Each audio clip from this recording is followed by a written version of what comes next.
All right, so we're diving into this document. I mean, it's kind of intense, this whole thing about uniting the global Christian community, like everyone. Yeah, it's a pretty bold vision, right? Bold is putting it lightly, but that's what the Global Ecumenical Council, the GEC, is aiming for. They're really shooting for the stars with this one. They are. And this document we're looking at, well, it's basically an open invitation to join them. A global call to action, you might say. Exactly. A global call to action for Christians everywhere. So let's unpack this, shall we? Let's do it. Okay. So first up, they've got this super structured weekly schedule. They're not messing around, are they? They seem pretty organized. Very organized. Yeah. They've got this thing called the GEC Strategic Conference, Fasting and Prayer. It happens every Thursday, 8 p.m. South Africa time. Okay, so globally coordinated, I see. Totally.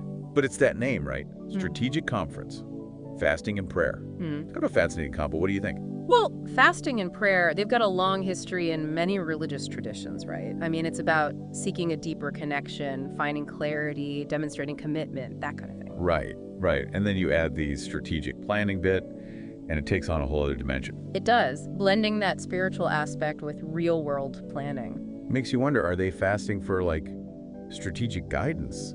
It's possible. I mean, historically, that's been a big part of fasting, right? Looking for divine wisdom. It wouldn't be surprising if that was part of the plan here. That's a really interesting thought. Okay, let's move on down the list. Next up, we have GEC Monday Report. Sounds pretty official. Very official. So what's the deal with this report? Well, it seems like the big focus here is accountability and transparency. I think so. Definitely. I mean, they specifically mention it's for all GEC leaders, members, and their support teams. So it's about keeping everyone in the loop. Keeping everyone informed, aligned, and accountable, which, by the way, is crucial in an organization of this scale. Absolutely. Especially when you're talking about a global network, trust is everything. Totally. And regular reporting, that's a great way to build trust. Shows you're responsible with resources, being transparent about your progress. Good stuff. It really is. Okay, now on Fridays, things get a little more, how should I put it, youthful. Ah, yes, the next generation. Exactly. GEC Youth Alive Weekly Engagement.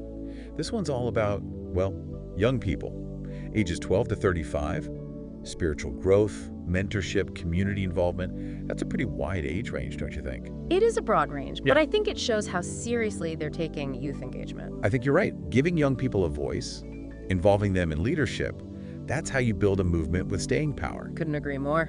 Nurturing those future leaders, it's smart. It really is. Okay, so they've laid out this pretty awesome vision. But the cool thing is they're making it really easy to get involved. Yeah, they've got phone numbers, an email address, even social media handles. Yeah. All right there in the document. It's like, here's how you can join us. And they even say joining will give you a sense of meaning and significance. That's a powerful message. It is. I mean, who doesn't want a life with more meaning and significance? Right. And I can see how being part of something bigger than yourself, a global community with shared values, could really contribute to that. Working towards common goals, supporting each other, that's powerful stuff. It really is. So what do you make of this whole thing, this whole idea of uniting Christians from all over the world? I think it's an incredibly ambitious vision, but the potential impact, wow. Just imagine the possibilities if Christians everywhere were truly united. It's mind-blowing. I mean, think about the challenges we face as a global community. Could this kind of unity be a force for positive change? Could it help us address things like poverty, injustice, conflict, even the environmental crisis? Those are the big questions, aren't they? I don't know if anyone has the answers, but it's certainly something to think about. It definitely is. So, is the GEC's vision realistic? Could they actually pull this off? And what impact could it have on the world if they do? We want to know what you think. Head over to the show notes. You'll find all the contact info for the GEC. Maybe you'll be inspired to join them and find out